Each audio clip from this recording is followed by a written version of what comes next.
Before we dive into today's topic, I have a question for you. And I want you to really sit with this one. Why do you want to start a business? And for those of you who are current business owners, why did you want to start your business? Take as much time as you need to answer this question. There's no rush. Write it down, talk it out with your partner or whomever you talk things over with. Whatever your process is for reflecting, I want you to do it. Because when times get tough, and they will get tough, I want you to be able to go back to your why. Welcome to In My Business, the show where I keep it real about launching and growing a business while juggling family, relationships, community, and everything else in between. I want to pull back the curtain and try to make the chaos make sense. I'm your host, Dr. Tiffany Allen Smith. I'm a business owner, I'm a veteran, a wife, a mom, and a proud member of the I Had to Figure It Out the Hard Way Club. This show is for anyone standing at the edge of entrepreneurship asking, can I really do this? I'm here to tell you, yes, you can. But let's talk about it first.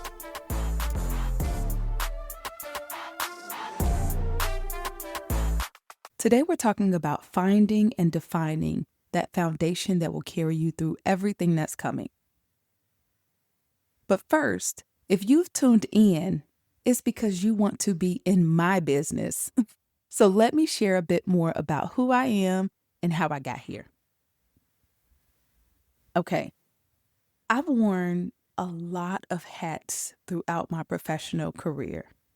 Oh my gosh, I have worn so many hats, and each one has taught me something different about leadership, resilience, and what it takes to build something meaningful. I started my professional journey in various leadership roles, and then I transitioned into the military where I served in the U.S. Army. And I made this my career. I was in logistics, also known as supply chain. And for those who aren't familiar with military life and roles, I was essentially running logistics operations within my area. I was managing multi-million-dollar inventories, coordinating the mobilization of equipment and soldiers, and making sure that everyone had what they needed to be mission ready. The military taught me discipline, strategic thinking, and how to stay calm when everything was on fire. Skills that turned out to be extremely useful in entrepreneurship. So fast forward, after my military service, I transitioned into the corporate world. It felt like a natural transition for me to come out of the military working in supply chain and to go into corporate working in that same industry. And that's what I did. And from there, I progressed over into product management. But I learned how to navigate corporate structures, manage teams, and develop products that actually serve people's needs. Throughout my career, I continued my education. I earned my MBA. And then I went on to earn my doctorate in community psychology. I became fascinated with understanding how people and communities function, what motivated us, and how we can create systems that actually work for everyone involved, especially for those that use those systems. Along the way, I worked in user experience design, UX research, as well as strategy. And I went to work for national organizations that wanted to improve their programs. So I was managing those big budgets again, leading cross-functional teams, and creating digital products that reach hundreds of thousands of people. I was good at what I did. But there was always this voice in the back of my head asking, what if I built something for myself? And so I did. Now, let me be honest and say that I have both succeeded and failed in entrepreneurship a few times, but I never let those failures stop me. And now I am the proud owner of a printing and graphic design franchise. Some of you may be thinking, why a franchise? But I chose it because it gave me a proven business model while still allowing me to be an entrepreneur. That was important for me. And being an entrepreneur, it has been one of the most challenging and rewarding experiences of my life. It's taught me things that no amount of corporate experience or education could have ever prepared me for. And that's exactly why this podcast exists. Because there's a gap between what some of us think entrepreneurship will be like and what it actually is. And I want to help bridge that gap for you. So now let's get into the good, juicy stuff. And let's start with some data. According to data published by the Small Business Administration, or the SBA, 32% of businesses fail in the first 2 years, and 51% of businesses fail to survive by year 5. So what does this mean? It means that if you do not have a clear understanding of why you want to start your business, chances are, when the tough gets going, you're going to find yourself thinking about closing it. Here's what those statistics also tells you. It tells you that 68% of the businesses survive those critical first 2 years, and 49% make it to year 5. You see what I did there? I flipped it. Nearly half of all of the businesses that start actually make it to 5 years. 49%. When I was managing those multi-million-dollar budgets as an employee, I learned that the most successful projects weren't the ones with the biggest budgets. They were the ones where everyone involved understood the mission. When your team knows why they're building something, they'll figure out how to build it, even when the resources are tight. And the same principle applies to your business. When you know your why, you'll find a way through the challenges. And when you don't, every obstacle is going to feel like a reason for you to quit. So let me share my why story with you. And I will say that my why has evolved over the years, and yours probably will too, and that's okay. Initially, I wanted to start a business because I wanted something solid. I've been an entrepreneur, an intrapreneur, a consultant, an employee. I've done so many different things. And while I learned a lot in every single role, I knew I wanted ownership of my time, my vision, and my impact. But as I got deeper into entrepreneurship, my why expanded. I realized that I wanted a brick and mortar. And I wanted a brick and mortar that supported the communities where I loved and lived. And I wanted to create opportunities for other people. Let me be clear. When I say community, I'm not just talking about a zip code. I'm talking about the veteran community that helped shape who I am, the academic community that challenged me to think differently, the parent community that I'm a part of through my kids, the professional communities that I've built over 2 decades of work. You get it. I wanted my business to be a place where people from all of these different circles could come together and find what they needed. I also wanted to show other people, especially entrepreneurs and other veterans, that it's possible to build something meaningful while still being who you are. I also have to say that I wanted my kids to see their mom as someone that didn't just talk about dreams, but someone who built them. I wanted other veterans to see that the skills that we learned in service, they translate so beautifully to entrepreneurship. And I wanted other entrepreneurs to see that you don't have to choose between being a good parent and being a successful business owner. With balance, you can do both. Your why doesn't have to be perfect from day one. It doesn't have to be the same as everyone else's, and it's allowed to grow and change because guess what?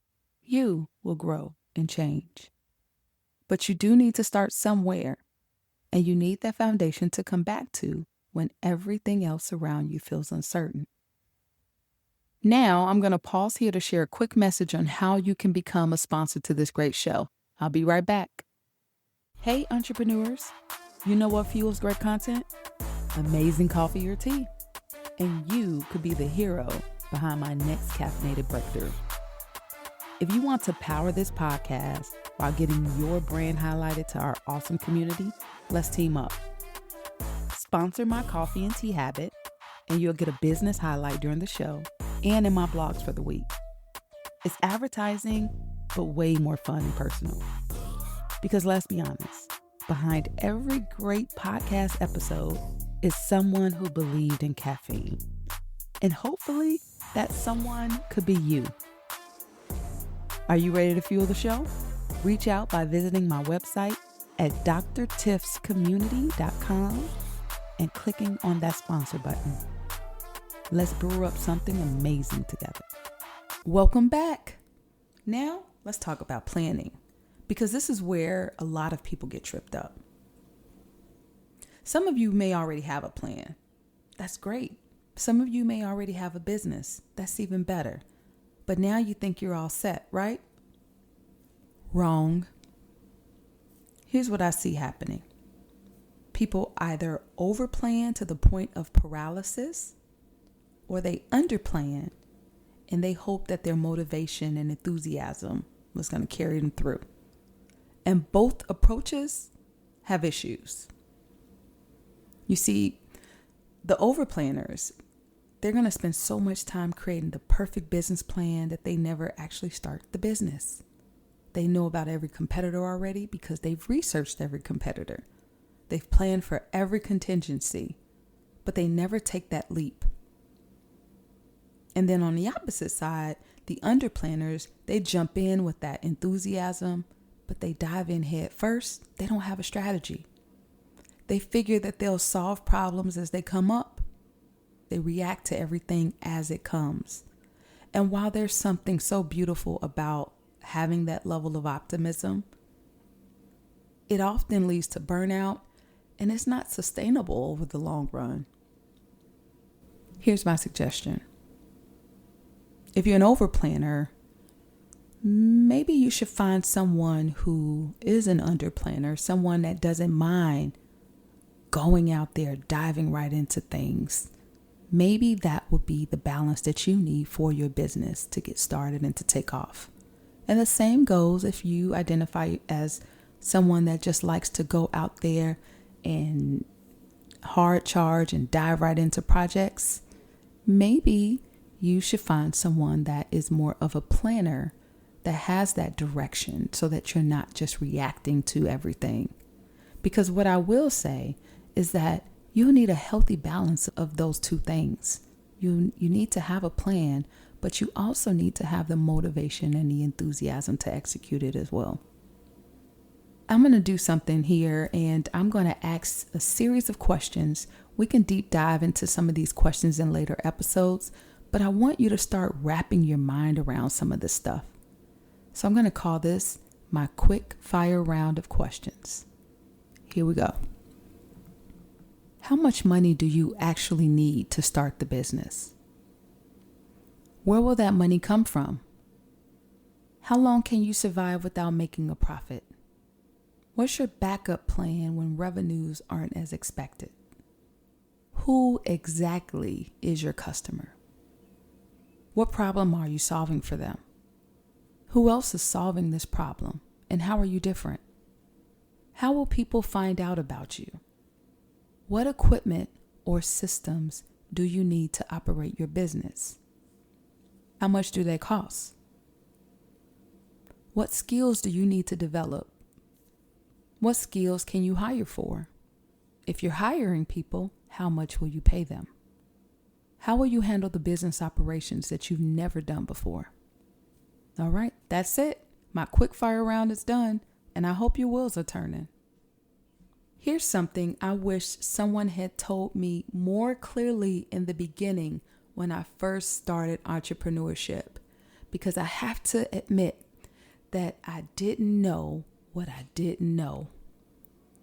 And I wish someone had told me that in the beginning, that I wouldn't just be the chief executive officer, that I would also be the chief everything officer. Get it? CEO, chief everything officer. Because in the beginning, I was responsible for everything that happened in my business. And I want you to think this way as well. So you may be the janitor who cleans up when things get messy. You may be the IT technician when your systems crash and they don't work. You may be the bookkeeper that has to track every dollar, or the social media manager that's building their online presence and getting all that collateral together and posting and doing reels and videos. You may also be the customer service representative that's handling the complaints and the praise. And you may be the backup therapist for stressed out customers who just need someone to listen to them. Be prepared to sit in all of these positions at the same time. And I'm not sharing this to scare you. I'm sharing it to prepare you. Because when you know that this is coming, hopefully it will feel more manageable. And when things like this surprise you, it tends to feel a little overwhelming. Because the excitement of having your own business can keep you from thinking about all of the additional responsibilities that need your attention at the exact same time. And that's normal, but it is also manageable.